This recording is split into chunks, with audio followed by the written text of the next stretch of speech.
제가 교재 54쪽을 읽겠습니다. 고향 사람들은 예수님을 배척하였고 예수님께서는 소수의 병자들만을 치유하시고 고향을 떠나십니다. 예수님께서는 두루 다니며 가르치시고 제자들에게도 귀신을 쫓는 권능을 주어 둘씩 파송하십니다. 제자들을 통해 예수님의 이름이 전파되었을 때에 헤롯 왕은 자신이 부당하게 죽인 세례 요한이 부활한 것이라고 생각하며 두려워합니다. 파송한 사도들이 돌아오고 사람들이 몰려왔을 때에 예수님께서는 가르침을 주시고 오병이어의 기적을 일으키십니다. 예수님께서는 홀로 기도하러 산으로 올라가셨다가 밤에 바다 위를 걸어서 제자들에게로 돌아오십니다. 게네사렛 지역과 방문하시는 모든 곳에서 예수님께서는 병자들을 치유하십니다. 지난번 읽은 마가복음 5장에서 회당장 야이로의 딸을 고치시는 놀라운 이적을 행하신 주님께서 그곳을 떠나 오늘 6장에서는 고향 나사렛으로 향하시고 제자들도 그 뒤를 따릅니다.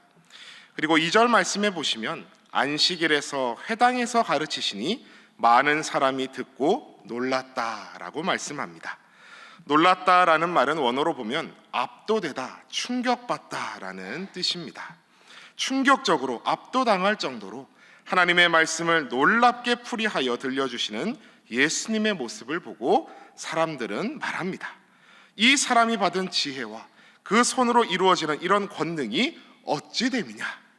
받은 지혜, 여기서 지혜는 원어로 소피아인데요, 하늘로부터 받은 지혜를 뜻합니다.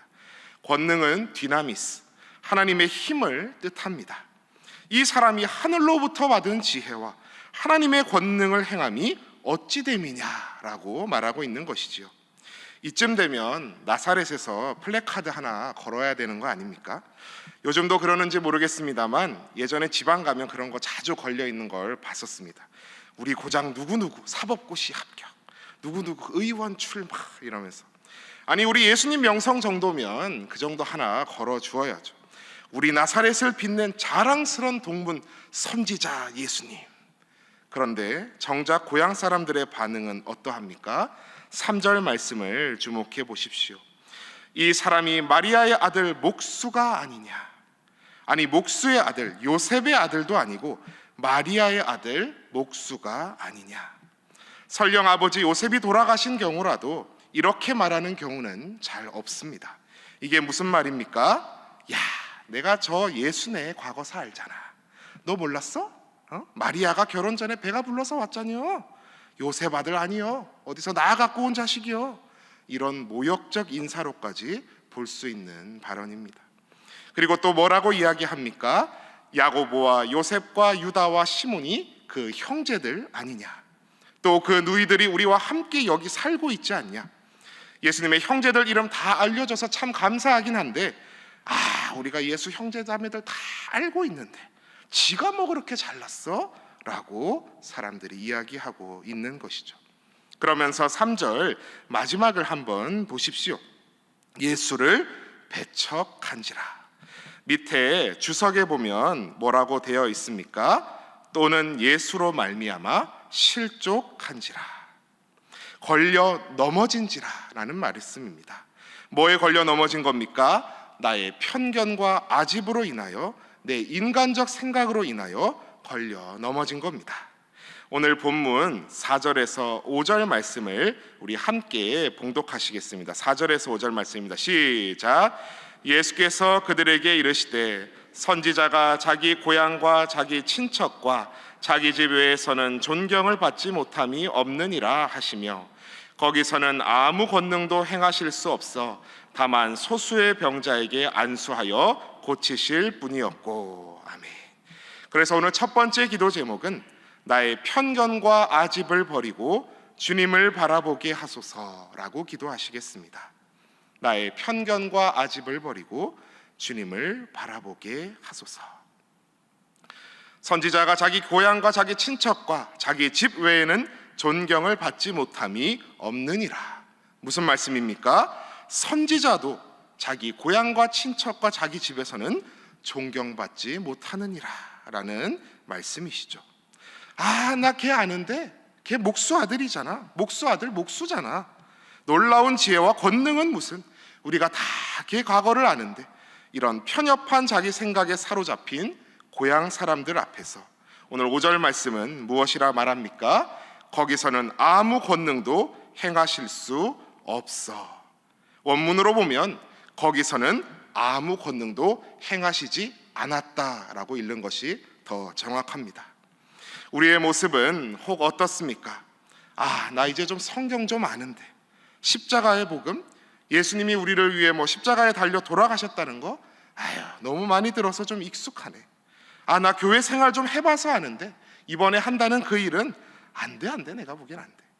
하나님의 사역을, 일하심을 혹 우리 생각으로 재단하거나 축소하거나 비웃고 있지는 않은지 저부터 돌아봐야 할 일입니다.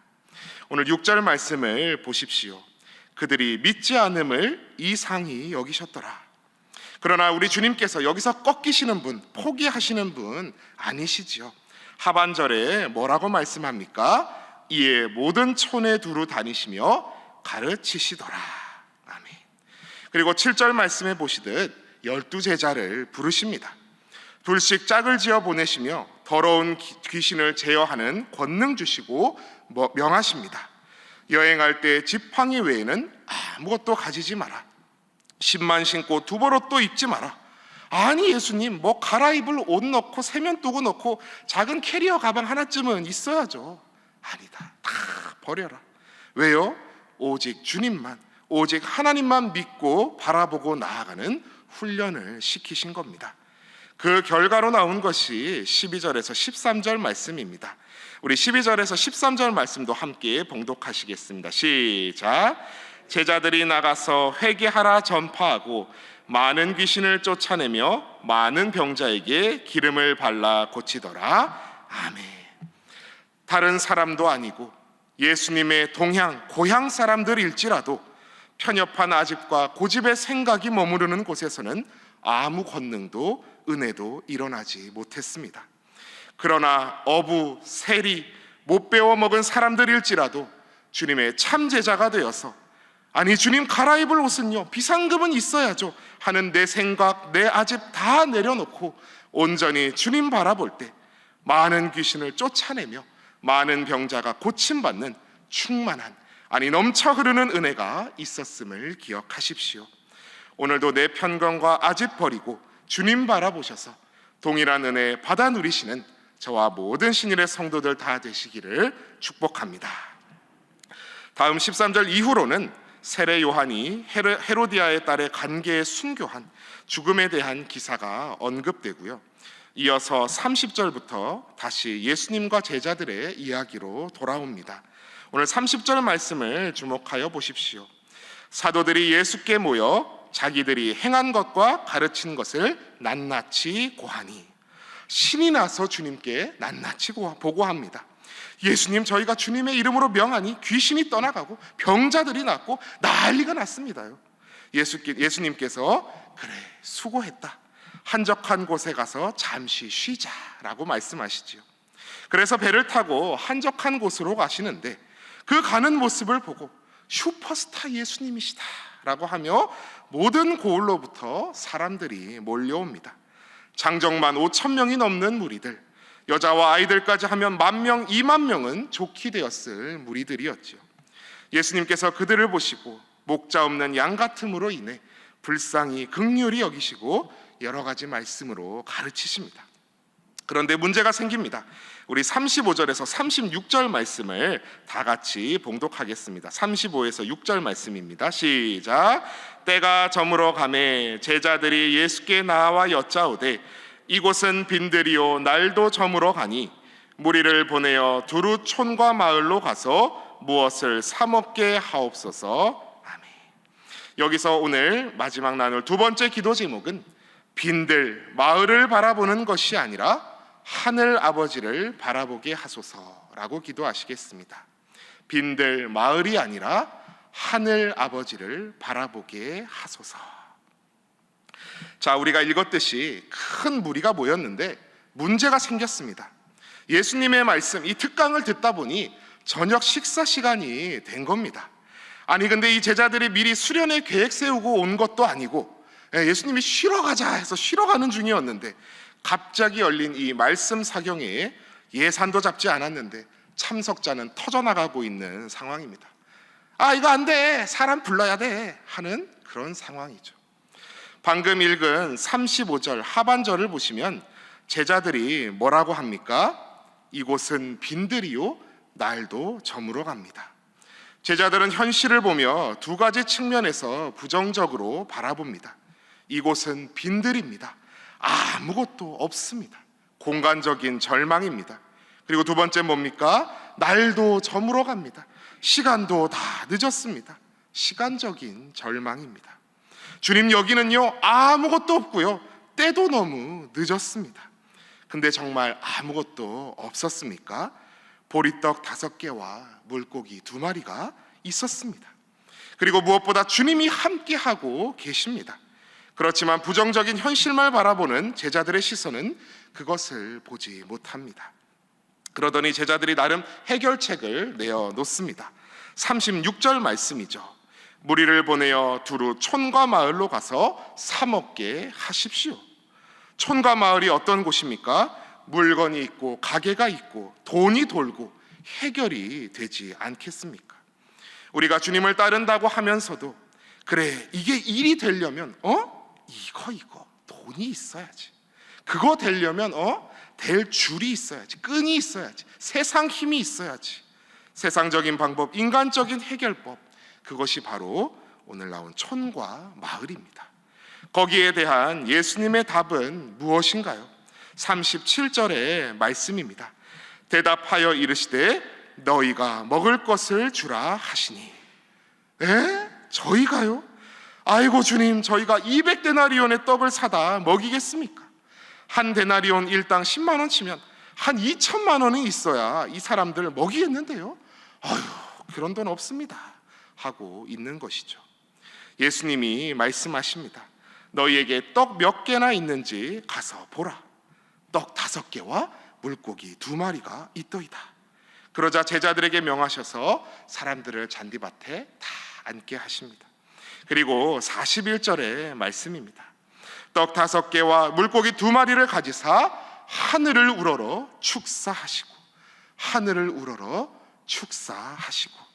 예수님의 시선이 어디를 향하십니까? 하늘.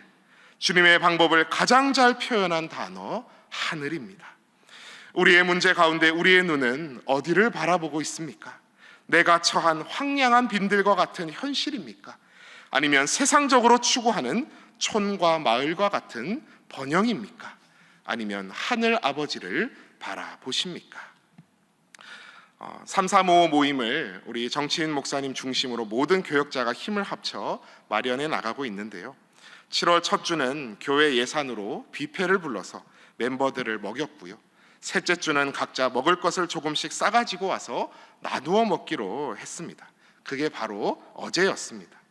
위임 목사님께서 미국 한인교회에 있으실 때 서로 비빔밥 재료 가지고 와서 나누어 먹었던 경험을 아이디어 내주셔서 만든 계획이었는데요. 준비하면서 참 여러 걱정도 들었습니다. 이게 잘 될까? 음식이 모자라진 않을까? 종류가 겹치진 않을까? 못 갖고 와서 막 멤버가 안 오거나 그러면 안 되는데, 이런저런 염려와 걱정들이 있었지만 결과는 어땠을까요? 부른 뷔페보다도 풍족히 먹고 교육부 교역자들까지 와서 함께 먹고 남은 음식 집에 싸가지고 가서 자녀들 이른 저녁 먹였다는 카톡까지 올라왔습니다. 모든 한국교회의 3040 세대가 어렵다. 다음 세대가 걱정이다. 한국교회의 미래가 걱정이다. 우리 모두가 품고 있는 염려요, 걱정입니다.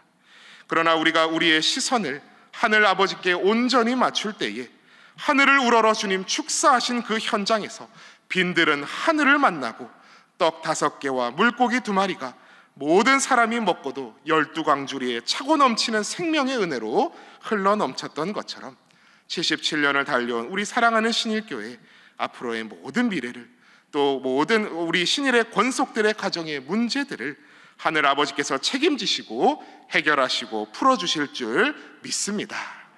오늘 하루도 우리 시선을 하늘 아버지께 돌려 하늘 문을 열고 쏟아부어 주시는 복락을 차고 넘치게 누리시는 저와 여러분들 다 되시기를 축복합니다. 이 시간 우리 함께 기도할 때에 나는 기도 제목과 같이 먼저는 나의 편견과 아집을 버리고 주님 바라보게 하소서 기도하시고, 두 번째로는 빈들 마을을 바라보는 것이 아니라 하늘 아버지를 바라보게 하소서 기도하시고, 요즘 재확산되고 있는 코로나로부터 모든 신일의 성도들 가정마다 모임마다 지켜주시고 함께하여 주시길, 또 세계 만방에 나가 있는 선교사님들과 모든 백성들 지켜주시도록 함께 기도하며 나아가시겠습니다. 주여 믿습니다. 주여 믿습니다. 주여 믿습니다.